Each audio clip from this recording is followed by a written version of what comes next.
jab, uppercut, leave you laid out on the floor. Try to duck and roll, hit and miss, now you counting stars. Should've practiced more, should've hit the mask, get out there more. Claim that you're the best. You gotta show me, son. Actions over words, baby boy. Is you real or what? Talking way too much, world come. Back sports, talking way too much, world come. Back sports, talking way too much, world come. Back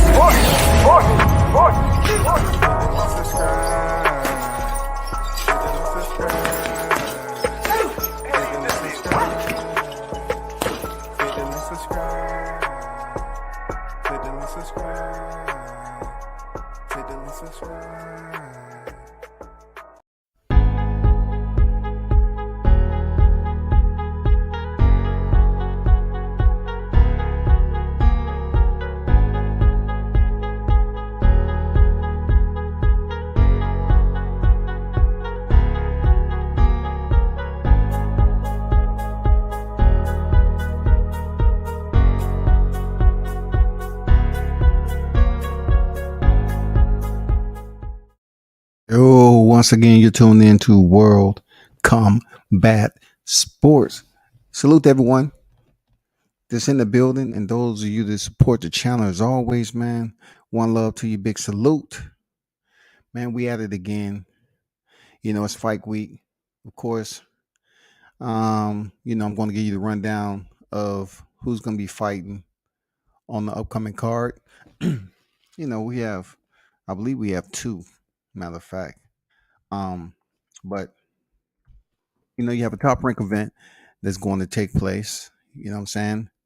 The staging area will be NYC once again. And it seems like it's going to be another banger. You know what I'm saying? You got some heavy hitters on there, like a Edgar Berlangas. You know what I'm saying? Keyshawn Davis had to pull out, but from what I understand, Calvin Davis is going to be on there. Xander Zayas, Jihad Tucker. You know what I'm saying? It's going to be some hitters on there. The topic of the day, man, we have several, as always. Get right down to it. I want to talk about my boy Deontay Wilder. You know what I'm saying? Shout out to the WBC King, Deontay Wilder, who is currently inactive, taking time off since his loss to Tyson Fury, which would be his second and only loss of his career. Both losses coming at the hands of the one and only Gypsy King, Tyson Fury. So this is what I want to get to without going into a bellowing type of rant. You know what I'm saying? The name Anthony Joshua has somewhat floated to the surface again, right? Little bubbles. It's just little air bubbles. You know what I'm saying? So his name has floated to the surface again to potentially grace the square in the future. You know what I'm saying? Like they're putting out projected opponents, fantasy opponents, suggestions out there. And for some reason, Eddie Hearns believed that a Deontay Wilder versus Anthony Joshua fight would be okay while Alexander Usyk is over there defending his country. So with that said, I look at this matchup as something that's long overdue. I mean, it's been long overdue for quite some time, but more so, certain individuals, temporary boxing fans, they have been the ones who pretty much made it a big deal when they both had titles. And then it pretty much fell off the map because we know we wanted Deontay Wilder to face Anthony Joshua. And then there's a recent, they coming out with what Anthony Joshua said, that he sent Deontay Wilder an offer that was more money than what he was getting for Tyson Fury, but he declined. He pretty much, sustained the honor system. You know what I'm saying? And what he said he would do for Tyson Fury. So therefore, that rivalry ended up building up into a trilogy where both fighters made good money. You know what I'm saying? So there's been a lot of talk why he didn't take the Anthony Joshua fight. He could have made just as much money. But at the end of the day, Wilder fought the top heavyweight. You know what I'm saying? He wanted to settle the score.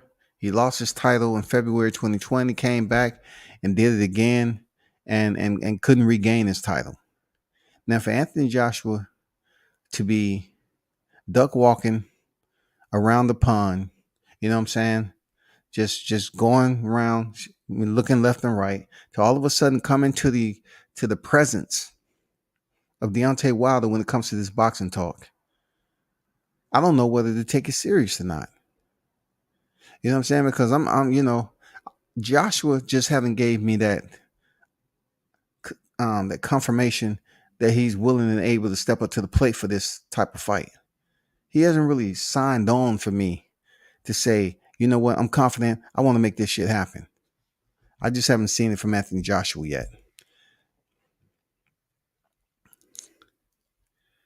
What I do know about Deontay Wilder, word did break that he was, contemplating going out here for ayahuasca, psychedelic treatment to take a journey, a psychological journey through that of the influence of psychedelics and so forth to find out certain things about him, his forecast in life and what he wanted to return to the sport, though.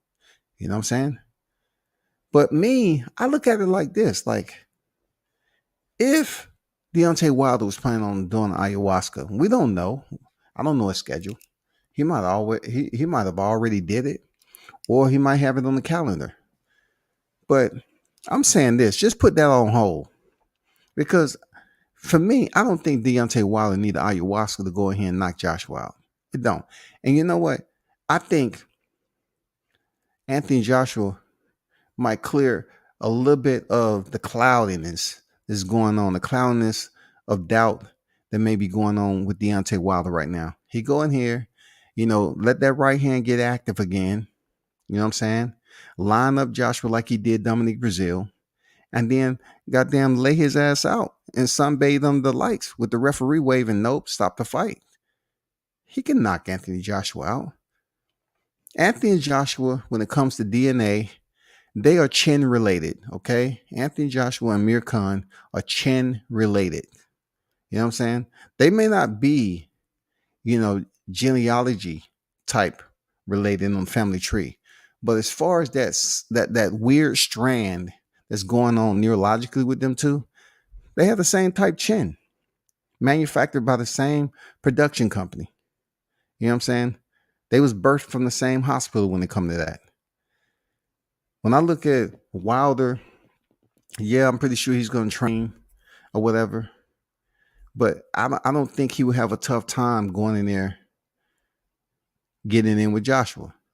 Of course, he has to come in with better cardio, but when you have the equalizer like the right hand, and you can place it on Joshua's chin, and also Joshua's been known to quit. He's been known to quit, and he's been known to have a chin that's fragmented. I believe he can cancel the plans for the ayahuasca, come in here, revive his renewed motivation, knock out Joshua, then take your ayahuasca retreat. You know what I'm saying? Then you can have something else on your mind that you might not have to go as deep. You know what I'm saying? In that psychological journey. You might not have to go as deep and dark. Because Anthony Joshua is going to provide you with the bright colors, the yellow, the green. You know what I'm saying? The red, all those bright, healthy colors. He'll provide that. When you knock his ass out, you know what I'm saying? That is going to regenerate some of those areas that may have been clouding, your full confidence barometer in coming back to the sport. All right. Back to Wood. Wood versus Conlan. Fight of the year rematch. Fight of the year rematch. Wood versus Conlan. Should these two rematch? Should these two at the present time? I'm putting them at the top. I'm putting them at the higher echelon when it comes to fights that we've seen in 2022. Should they get a rematch going?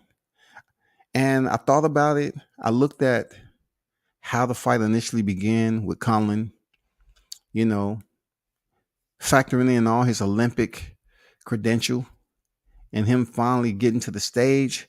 It just seems like it was going to be a walk in the park for Conlan. He seemed very, very strong early on. It seems like he was driven with a different type of petrol, and it looked like he was going to close out Wood. But hey, it's boxing. It's boxing. It's boxing. Within 3 minutes of those rounds, the early rounds, third, fourth, Wood was able to, shake off the wobbly legs, shake out the cobwebs just a little bit, get his wits back about him, and get back into the groove. And it turned out to be a very good back and forth exchange with both fighters authoritating their offensive strategy. Sometimes you ask yourself why these guys are not using defense. You know what I'm saying? But sometimes you get into the moment. You want to just say, okay, I'm better than you. I'm stronger than you and everything else. Overall, I'm just a better fighter. And it seems like that's what was going on with these two. They was just getting into it and they didn't care about defense because both of them were numb a bit, in my opinion. Once they get to the mid rounds, they was numb enough to say, you know what? I pretty much understand how much power he has. You know what I'm saying? That's what it seems like both fighters have understood. They collected all the data. They say, you know what? I know I can take this. I just have to make sure I pace myself correctly. And both of them was on the pedal, man. All cylinders fired.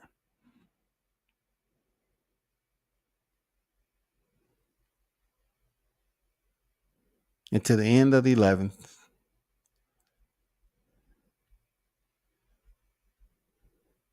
12th came around. And Wood was able to successfully end Michael Collins' challenge for the WBA regular title. What I have to say about that, definitely I want to see a rematch, man. Definitely. Because I'm looking at it like this. I say, if we saw a rematch between Dillian White, Alexander Povetkin, we definitely want to see a rematch between Michael Conlan and Lee Wood. We definitely want to see that. When he was able to get that knockdown in the 11th round at the bell, you want to say to yourself, these are championship rounds. The tide has now changed, right? And Wood already had confidence, man. He was just chopping and chopping and chopping away, man. This was Timber Olympics for him. He was chopping away at the gas tank. You know what I'm saying? He was chopping away at Michael Conlan. He did a very superb, clean job at it. When he finally pushed him up with the pressure up against the ropes and he landed the kill shot, Michael Conlan was out on his feet. And the momentum just, his body in a sitting position just slid through the ropes and hit the ring apron and onto the floor. I don't know exactly if he landed on the floor on his head or if he even hit the floor or somebody caught him. But from my viewpoint, from many, many miles away looking at the TV, it seems like he would have touched the floor. But that's not important. The point is that Wood was able to successfully knock this guy out. So when it comes down to the epic climax of this fight, and then you turn around and say, do we want to see a rematch? Yes, I want to see a rematch. I want to see a rematch because they pretty much evenly matched, man. It's just now Michael Conlan understands not to exhaust his whole entire gas tank on a guy. that's a champion. Like, I can't say it was amorous type of behavior because shit, I would have did the same thing. He had him hurt. You know what I'm saying? Because the way it looked for Wood when he was laying out, it looked bad. So I can't blame him for trying to go for everything, but with all that muscle, man, it just seems like he took in all that oxygen and the oxygen and lactic acid. And he started tightening up a little bit. He said, "Oh shit, I'm not gonna be able to knock this guy out." By that time, he had pretty much dumped a little bit more than the load that he wanted to. He's depleted his energy pretty much, and he had to regenerate somehow. But Lee Wood, didn't give him enough time to regenerate and get full strength. So it turned into a pretty damn good fight. Well, Lee started coming forward, and he was not punching with one shot now. He was coming in there with combinations.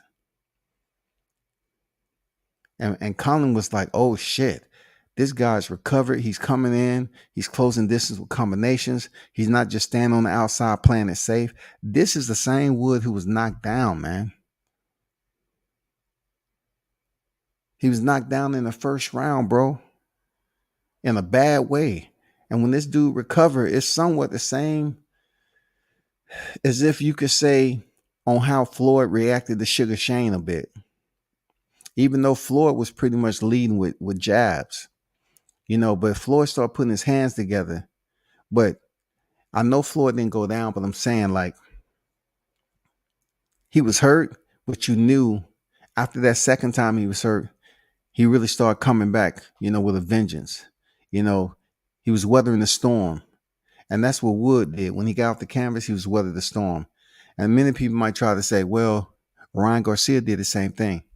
No, we're talking about with the opponent actually fighting back. You know what I'm saying? Once he came off the canvas and he started shaking out a little bit, but yet Conlan was still trying to knock him out, but yet he was tired. So when you're tired and you're trying to get full velocity on your shots, it's not going to sting as much because you're still pretty much fatigued. You got to wait for you to regenerate that power. In the meanwhile, Lee still closing distance, sending 3-punch combinations down the pipe, lining them up, keeping pressure on him, and not really giving Conlan the time to take in some nice good breaths, to take a rest and try to recover. Everything about this fight, man, I'm glad I had the DAZN app. Fights like this, you appreciate, okay, damn, this was a good fight. And then to, see the ring walks and everything, to see these guys come down there and give us a 12-round championship showcase. Come on now, 12-round championship showcase where both fighters faced adversity, but both fighters still fought till one of them was consummated for the night. It was absolutely a fantastic type of fight.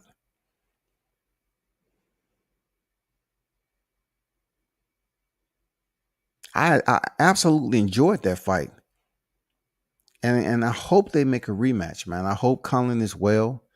You know what I'm saying? I hope he didn't suffer too much, of a disappointment. Boxing is a game of mental stability. You are getting punched in the head. You do have goals you want to meet. So when you go out here and you try to, inflate your record and put those wins together, it takes a lot, man. This is a physical demanding sport. The rigors for which a fighter have to go through to get to the top of the hierarchy of notoriety is tough. You know what I'm saying? And then it's even tougher when you take a loss. And then you have to find out, well, what do I do? What is better for me the next time around?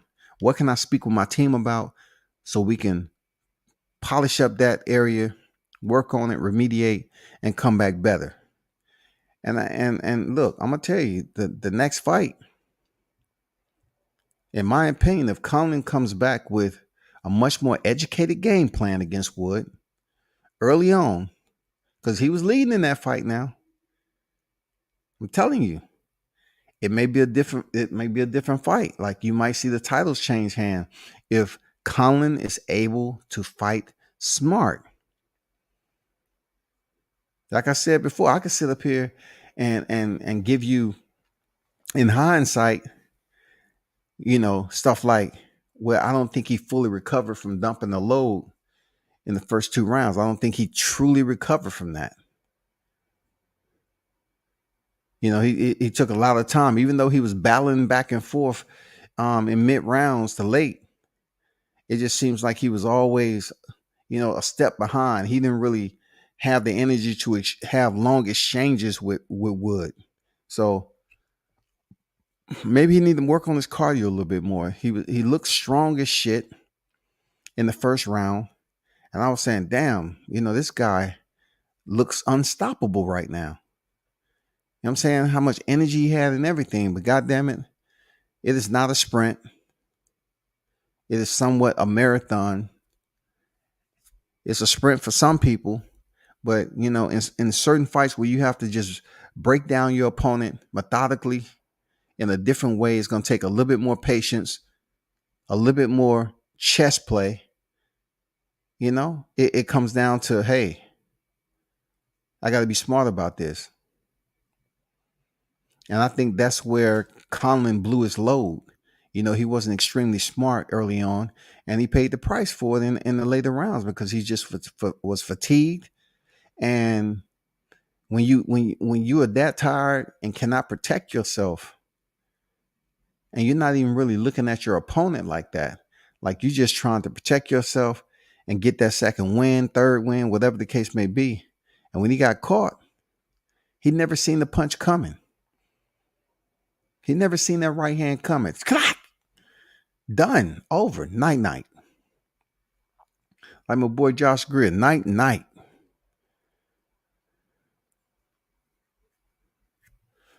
We definitely have to see this fight again.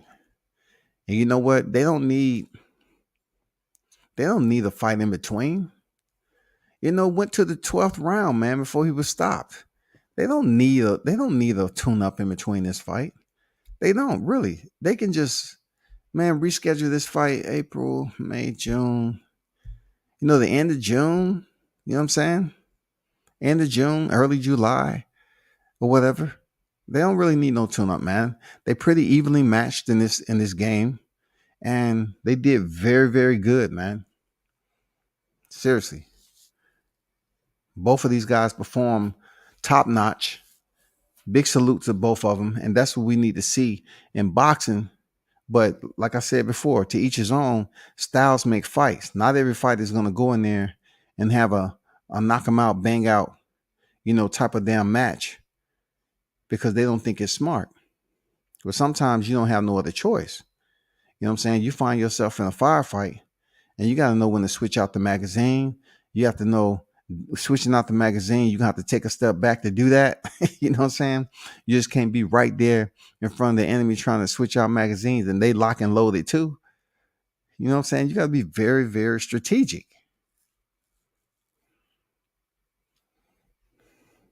So hopefully they might send that down to the shakers and movers over there and make this fight happen again. I really want to see it. And big shout out to Wood and Conlan for leaving it in the ring. You know what I'm saying? We needed that type of we needed that type of cocktail, man, to wake us up. You know what I'm saying? That was a nice little rehydration, a nice little a pick me up in boxing. We definitely needed that. You know what I'm saying? That was happy hour for us. You know what I'm saying? You gave us a good 12 rounds, man, where we was appreciating the energy and the performance value that you was giving the fans. So yeah, we salute Wood and Conlan for that damn fight. Real talk. Real talk. But then, you have people already saying that, Oscar Valdez and Shakur Stevens is gonna top that. You know what I'm saying? Errol Spence and Yordenis Ugas has every look, when I say every possibility to go in here and be a grand finale, like when I say grand finale, it going all the way to the later rounds, and these guys just putting on a show. That's what the possibility is. You know what I'm saying? It's a possibility that can happen. I'm not sure. It's when we're dealing with Wood and Conlan, we pretty much got two healthy fighters that was pretty much evenly matched, and they went in there and did what they had to do. With the Oscar Valdez and Shakur Stevenson, no ifs, ands, or buts about it. That shit has everything.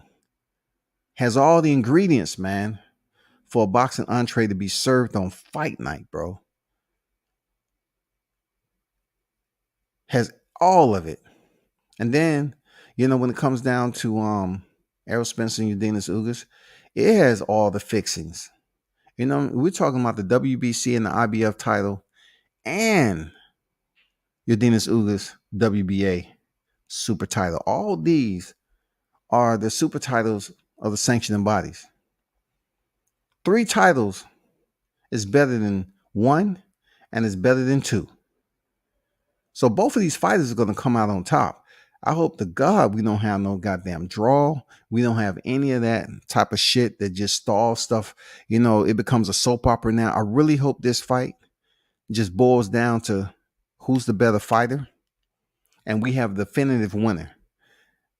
I really don't want any type of controversy either, where clearly one fighter won and then it's given to the other. That goes from Udenis Ugas too. I'm saying? I don't want to see that for either one of them. I want them to be a definitive winner and go up here and get the straps so we can start talking business. You know what I'm saying? For that undisputed. That's really what we want to see. Bruce goes boxing.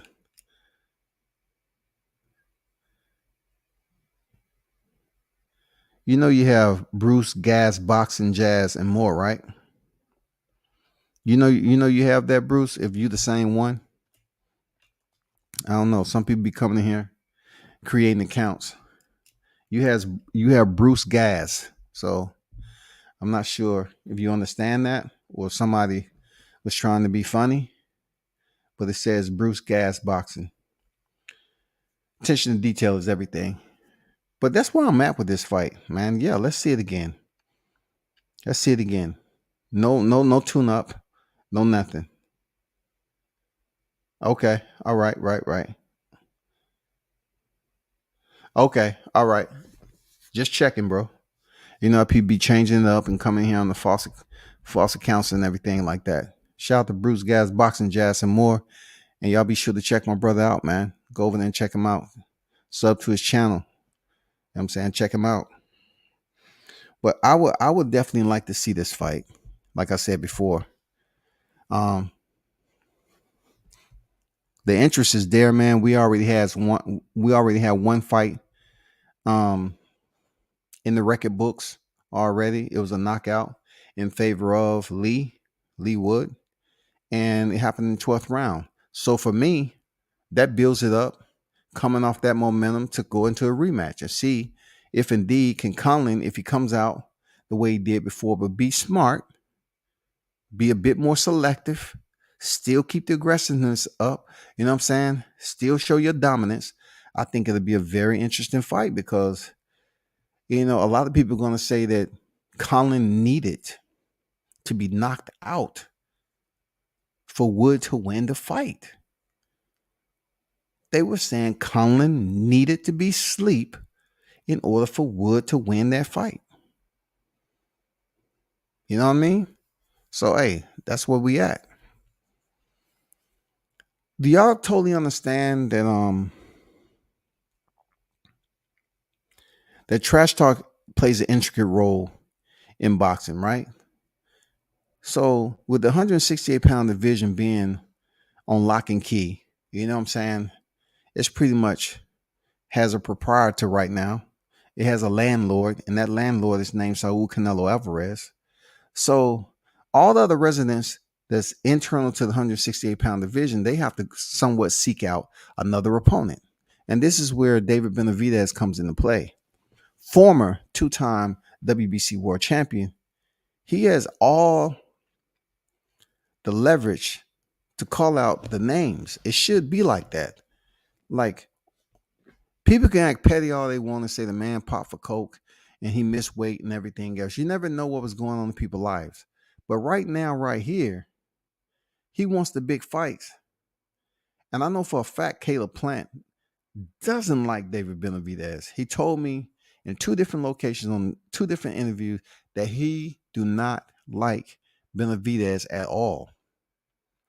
So, like I mentioned you all on the live, I was in the process of getting on the elevator with Team Plant one time, and I was recording. Why? Because it's Team Plant. He was IBF champion.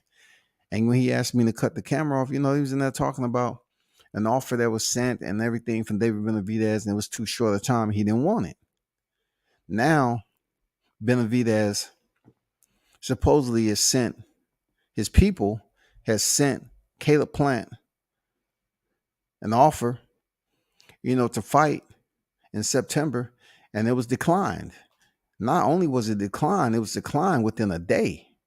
Like, this particular, paperwork, whatever it said inside the details, it was of no interest, nor could it pretty much slow down the vitriol that Caleb Plant has for David Benavidez and vice versa. But see, David Benavidez, man, he's still undefeated. Plant is living off all the money that he made off Canelo Alvarez knocking him out. He's living pretty good right now. So Plant might be a little bit over, the weight that he want to be at. Him and his new wife. Shout out to his wife, man. They probably been on some nice vacations, and he's just enjoying life coming off that knockout loss. He's just been chilling. He probably don't feel a need to rush back in there and face somebody like David Benavidez who don't have a title. Conlan was asking for the rematch in his hospital bed right after the beatdown. He won tough SOB. Yeah, he was, man. He was asking for that rematch. You're right. You're right, man. And it's a lot. It's a lot that's riding off Conlan, Wasn't he a 2012 Olympian bronze medalist? It's a lot riding behind this guy, man. It's a lot that they have invested in him to see him get knocked out in the 12th round. That's tough, man. That's tough for him, man. For real. That's tough for Conlan. I'm not gonna lie. That is absolutely tough, man. That's tough. Real talk. But back to Benavidez. Like, I look at it like this.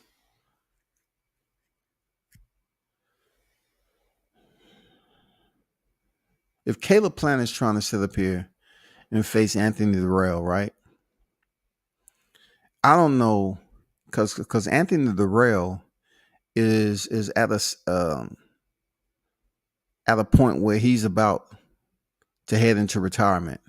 So I really don't know what's the benefit of Caleb Plant facing Anthony Durrell just for the name alone. You already have Canelo.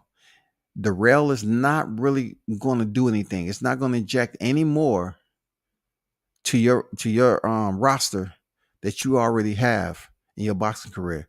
It's not going to give you any more prestige fighting Durrell, but it will give you some prestige if you go ahead and fight David Benavidez, because he was a former champion just like yourself. Both of you all have been pretty much residing in the same division, and yet neither of you have been able to lock horns, man. Been able to let the ink dry to step in the square and face off for a 12-round fight. Neither one of y'all. So for Benavidez to send some paperwork supposedly, and for it to be declined, it's just almost like, I don't know who else. Like, I know I for sure know he has David Lemieux. But look, I am not putting any Wall Street in David Lemieux, giving Benavidez a hard time in that motherfucker. I'm not giving any Wall Street to that shit. The stock is low. You know what I'm saying? Don't go up here and purchase any of it when it comes to David Lemieux, I don't see him lasting. I say for David Lemieux, he might. I'll give him 6 rounds, man. I give him 6. I give him 6. You know what I'm saying? That's all I can give him. It's about 6. You know what I'm saying? But we do have Demetrius Andrade, who supposedly is moving up to fight for the interim WBO super middleweight title. So if indeed Caleb Plant decides to keep distance and not step in the ring with David Benavidez, then let's consider the next best choice until Maul decides if he want to move up. You know, Maul Charlo, that would be a good fight. That would be a good fight. Maul Charlo, David Benavidez, but he thinks that Benavidez is too big. So then we got Demetrius Andrade. When it comes down to this fight right here, I think Andrade and Benavidez are perfect. Perfect. Because both of them are trying to prove themselves. They have O's on their records. What better 2 fighters to try to make happen at the end of the year? If Andrade want to prove, and change levels in his career and bring on a whole entirely different fan base, go in there and defeat David Benavidez, man. Because I'm gonna tell you, if that fight happens, if that fight even comes close to being in the conversation, it's gonna be some people that say, okay, Benavidez, he's gonna get the job done. He's a much more, stronger, active, fighter, bigger fighter in there against Andrade. But then they're gonna look at Andrade and say, you know what? He has the craft. They always talk about Andrade being one of the most craftiest fighters, in the sport right now. People underappreciate his overall skill set as a fighter. So people are gonna be giving Andrade, that momentum from their side. I think that fight really registers for a really competitive matchup, man. And both fighters can have a nice name on their resume after they get rid of these next opponents. They can really have a nice setup near the end of the year or mid-year for them to step into the square for 168 pounds. Whoever the winner is would pretty much level up when it comes to whoever's left in that division outside of Canelo Alvarez. There's no title involved, but when it comes to notoriety, popularity, and then, pretty much trying to pique the interest of Canelo, he might consider that because the pickings are slim down there. When you run through the entire division and you collect the belts, the pickings are slim, bro. Canelo, we just can't keep avoiding Benavidez, man. We can't. You say you want to fight Gennady Golovkin because he talking shit. Well, Benavidez has been talking shit to you too, bro. So as much as I don't want to call ducking the Duckmaster Coalition and put you on the top 5, if you're going to say you want to fight Gennady Golovkin and shut him up because he talks shit, what about every other fighter out here that's talking shit to you? Everybody ain't as nice as the Charlo brothers. You have Benavidez has just been talking his shit, and he really want that fight. Especially if he go ahead and defeat David Lemieux. He's going to be looking for a big name fight, bro. Andrew Charles on deck. What's good? What's good? Showtime. Shaw in the building. What's good with it there, Showtime?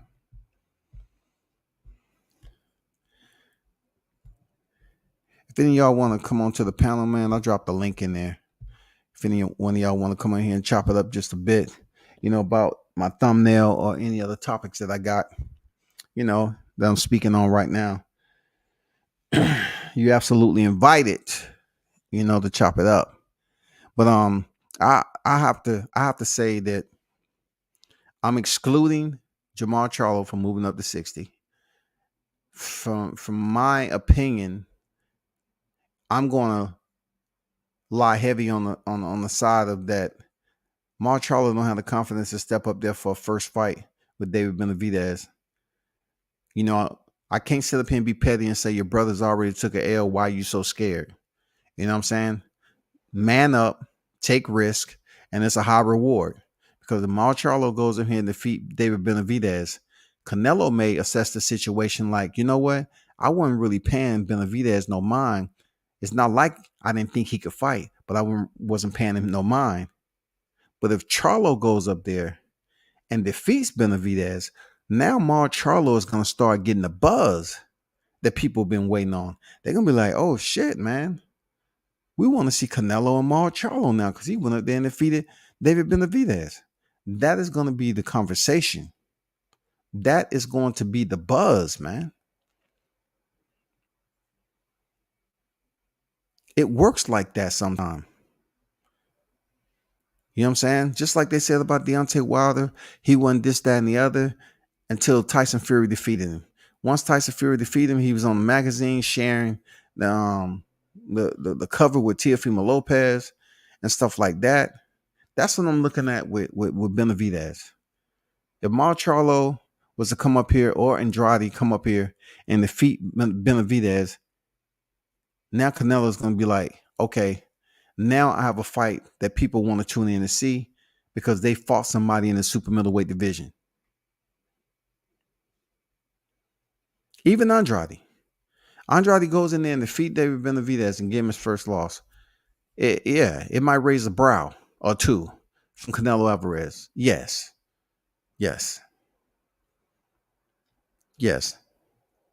No preacher needed.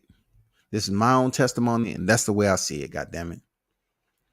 Especially Marcelo. Especially Marcelo. Now I can even say this, like, you know, Marcelo, David Benavidez, and Andrade. Marcelo fighting Andrade. That will be a good fight also. For Benavidez, people look at him like, yeah, he fucked up and lost his belt a couple of times, but you know, we have plenty of fighters that's been in that position who lost their belt. But you know, zooming in just a little bit with scrutiny, you could say that either side of the wishbone for Marcelo moving up, whether it be Andrade or Benavidez, would be a very healthy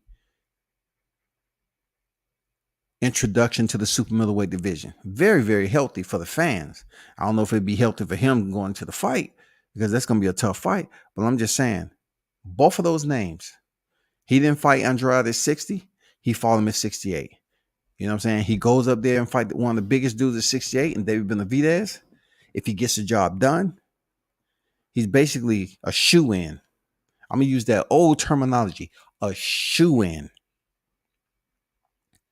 to potentially face Canelo Alvarez, man.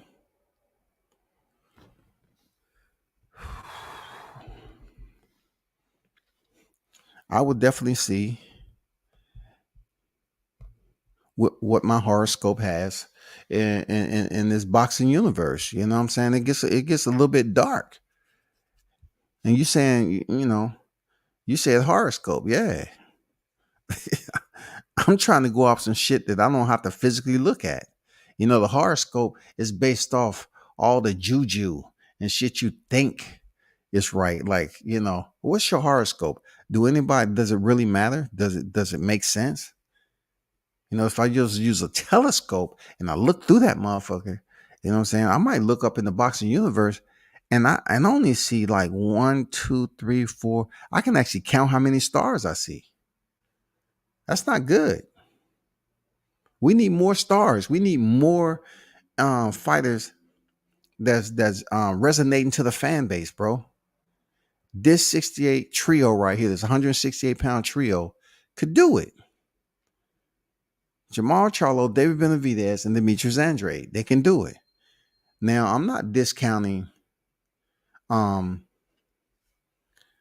Caleb Plant or Billy Joe Saunders.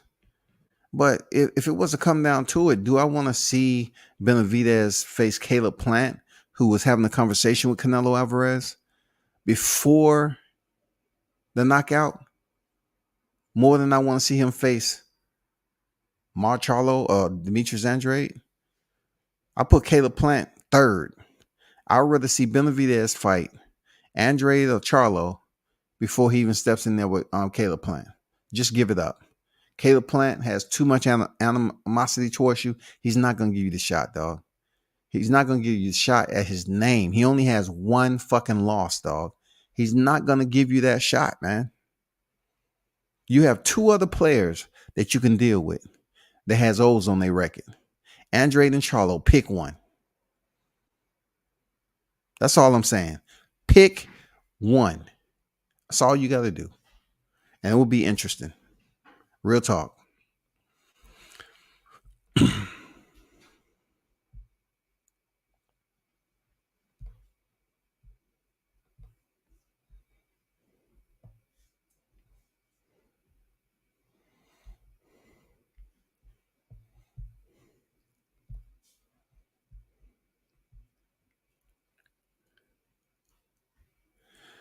But my people, I appreciate y'all pulling up, man. That's all I got. It was gonna be a short, quick one.